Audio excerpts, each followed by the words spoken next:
جی السلام علیکم، کیسے ہیں آپ سب دوست؟ امید کرتا ہوں کہ آپ سب دوست خیر و عافیت سے ہوں گے، جہاں بھی ہوں گے ٹھیک ٹھاک ہوں گے۔ آپ یوٹیوب چینل دیکھ رہے ہیں راشد کے یار۔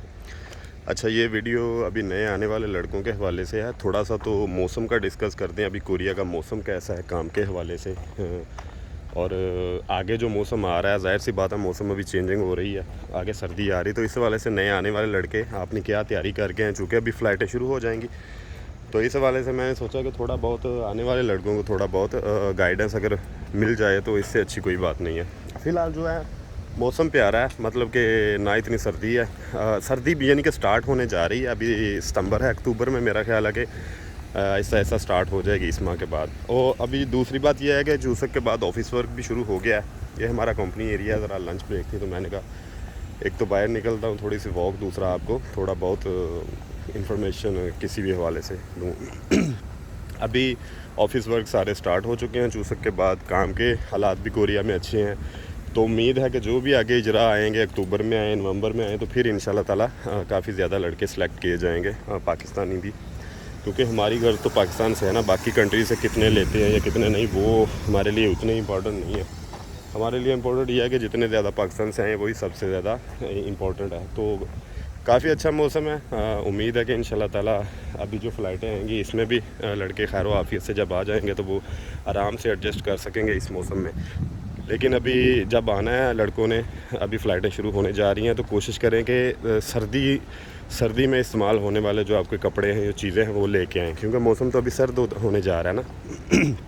اگلے ماہ یعنی کہ فرض کریں کہ اس ماہ کے اینڈ تک یا اگلے ماہ کے شروع میں بھی لڑکوں کی فلائٹیں شروع ہوتی ہیں، تو اکتوبر نومبر میں تو سردی ہو جاتی ہے نا بہت، مطلب کہ نومبر میں تو پراپر سردی جو ہوتی ہے کوریا میں ہوتی ہے۔ تو ابھی آپ نے سردی کے حوالے سے، موسم کے حوالے سے اپنی تیاری کر کے آنا ہے نا، تو کیونکہ اگر آپ کو گرمیوں والی چیزیں ویسے لے کر آنا چاہتے ہیں تو لے آئیں، وہ پینڈنگ میں پڑی رہیں گی، یا پھر جب آپ گرمیاں ادھر ہی آپ کے آئیں گی تو وہ آپ یہاں سے بھی خرید سکتے ہیں۔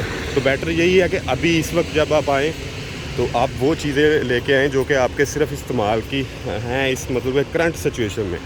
فرض کریں آپ زیادہ خرچہ کرتے ہیں، جو کہ آپ ابھی اس سٹیج پر نہیں ہے کہ آپ ایویں فضول خرچیاں کر کے پاکستان سے آئیں، ادھر آ کے اپنے پیسے کمائیں، جب آپ ہر کام کے اہل ہو جائیں گے، تھوڑی سیونگ کر لیں گے، اس کے بعد جو مرضی کریں۔ پاکستان سے تو جب لڑکا آتا ہے تو اس نے ادھار بھی اٹھایا ہوتا ہے، اس نے مطلب کہ اور بھی رشتہ داروں کے احسان لیے ہوتے ہیں، تو ظاہر سی بات ہے کہ فضول خرچی سے احتیاط کرنی ہے۔ جو چیزیں صرف آپ کی ضرورت کی ہیں، فرض کریں کوئی نارمل سی چیزیں شروع میں لے آئیں نا، کوئی 2 پینٹیں لے آئیں، 2 شرٹیں لے آئیں، مطلب کہ کوئی ٹروزر لے آئیں، کوئی آپ کی روزمرہ جو روٹین کی چیزیں ہیں تو ایک 2 کر کے وہ استعمال کی چیزیں لے آئیں۔ زیادہ اتنا مطلب کہ بھرنے کی ضرورت نہیں ہے، اپنے آپ کو برڈن ڈالنے کی ضرورت نہیں ہے ادھر آپ نے، کیونکہ جب آپ نے اس کنٹری میں آ جانا ہے تو پھر آپ کی لائف یہاں سٹارٹ ہو جائے گی، تو ہر موسم کے لحاظ سے آپ یہاں سے اپنی شاپنگ کریں اور خرید و فروخت کریں گے نا۔ تو اس لیے جو صرف ضرورت کی، ابھی سردی شروع ہونے جا رہی ہے 1-1.5 ماہ میں، تو جو آپ کی سردی میں ضرورت کی چیزیں ہیں جو آپ سمجھتے ہیں صرف وہ لے کے آئیں، فضول خرچی نہ کریں۔ اس کا ریزن یہ ہے کہ آپ کے پہلے ہی حالات پاکستان سے آتے وقت اتنے کوئی اچھے نہیں ہوتے، فیملی کے بھی آپ کے بھی، کیونکہ کم از کم 70-60% لوگ تو یک وقت جب 4-5 لاکھ روپے افورڈ کرنا ہو تو مشکل ہوتا ہے نا۔ کچھ لوگوں کا ہو سکتا ہے ایزی بھی ہو، لیکن مشکل ہوتا ہے، تو وہ ظاہر سی بات ہے کہ قرض لیتے ہیں، کوئی رشتہ داروں سے احسانات لیتے ہیں، تو اس لیے زیادہ تنگ نہیں کرنا۔ جب آپ کوریا آ جائیں گے، آپ اپنے پیروں پہ کھڑے ہو جائیں گے، تو پھر جو مرضی کریں، پھر تو بعد کی بات ہے، جو مرضی بھی لمٹ میں رہ کے، مطلب کہ لمٹ میں رہ کے جو مرضی کریں۔ تو یہ تھوڑی سی آپ کو گائیڈنس دینی تھی۔ باقی انفارمیشن کے حوالے سے 17 کو بھی ایک فلائٹ آ رہی ہے فریش کی، اللہ خیر کرے، 17 ستمبر کو۔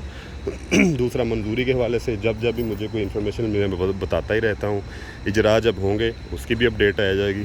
ریٹرنیز کے حوالے سے ابھی انفارمیشن نہیں ہے، وہ بھی جیسے آئے گی اس کا پتہ چل جائے گا۔ ایک ایشو بڑا آج کل ہائی لائٹ ہے پاسپورٹ ایکسپائر والوں کا، کہ وہ پاسپورٹ ایکسپائر کا کوئی ایشو بنا ہوا ہے، وہ ہمارا اپڈیٹ نہیں ہو رہا، تو ہمارے شاید اجرا نہ ہو۔ اچھا، ایسا نہیں ہے میرے خیال میں، اگر ایسا کوئی سیریس ایشو ہوتا تو OEC بھی اس چیز کو ایکسیپٹ کرتا، یا پھر میرا ماننا یہ ہے کیونکہ یہ OEC کے کرنے والا کام ہے نا، میں بھی وہ آپ کو اپروچ کریں اور آپ کے جو نیو آپ پاسپورٹ بنائیں ان کے نمبر لے لیں، اور مطلب کہ یہ مسئلہ بھی حل ہو جائے۔ لیکن میرا خیال ہے کہ یہ کوئی بہت بڑا ایشو نہیں ہے، آپ کے اجرا اسی پہ ہو سکتے ہیں، لیکن اگلا جو آپ کا پروسیس چلے گا وہ ظاہر سی بات ہے کہ وہ نئے پاسپورٹ پہ چلے گا. تو جیسے اجرا آئیں گے انشاءاللہ تعالیٰ امید ہے کہ آپ سب کے اجرا ہو جائیں. لیکن اگر ایسا ایشو ہوا تو میری بھی ریکویسٹ ہے اویسی سے, اگر کوئی بندہ یہ ویڈیو دیکھے کہ ان لڑکوں کا جو مسائل ہیں ان کو حل کیا جائے. اگر پاسپورٹ چینج ہو سکتا ہے تو کریں. میرا خیال ہے کہ اگر وہ ہونے والا کام ہوا تو وہ کر لیں گے, ایسی بات نہیں ہے. لیکن اگر وہ ان کے کرنے والا کام مطلب ان کی پہنچ سے باہر ہوا تو میرا خیال پھر تو ظاہر ہے کوئی ادارہ جان بوجھ کے تو کسی کے ساتھ زیادتی نہیں کر سکتا نا. تو ریکویسٹ ہے ان سے کہ لڑکوں کے یہ معاملہ دیکھیں, اگر کوئی دیکھے یہ ویڈیو تو. باقی اللہ کرے کہ ان کے حق میں بہتری ہو. تو انشاءاللہ تعالیٰ جیسے جیسے کوئی اپڈیٹ مزید بھی آئے گی وہ بھی آپ کے ساتھ شیئر کرتے رہیں گے. اپنی دعاؤں میں یاد رکھے گا انشاءاللہ تعالیٰ. جیسے کوئی نئی انفارمیشن آتی ہے اس کے ساتھ آپ کی خدمت میں دوبارہ حاضر ہو جائیں گے. اللہ نگہبان.